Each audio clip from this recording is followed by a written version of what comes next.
రాజమండ్రిలో Mumbai local train వెళ్ళిపోతుంది చూసారా, ప్లాట్ఫామ్ నెంబర్ 3 మీద నుంచి లోకల్ ట్రైన్ ఎక్కడికి వెళ్తుంది. కొత్తదే, కొత్త లోకల్ ట్రైన్ ఎక్కడికి అసైన్ చేసినట్టుగా ఉన్నారు. మనం ఇక్కడ ఆగిందండి, ఇంకా డోర్లు ఏం తెలియదు, ఆటోమేటిక్ డోర్ సిస్టమ్ అనుకుంటా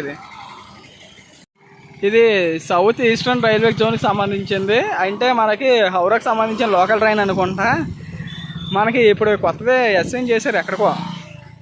మనకి రాజమండ్రి కాకినాడ మధ్య తిప్పితే కానీ భలే ఉంటుందండి ఈ లోకల్ ట్రైన్. ఏమంటారు, అంతే కదా?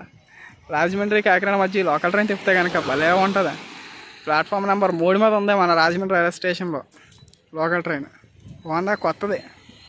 ప్లాట్ఫామ్ నెంబర్ 3 మీద ఉంది కదా, ఇది లోకల్ ట్రైన్ రాజమండ్రికి కాకినాడకి నరసాపురం మధ్య వేస్తే కనుక భలే ఉంటుందండి.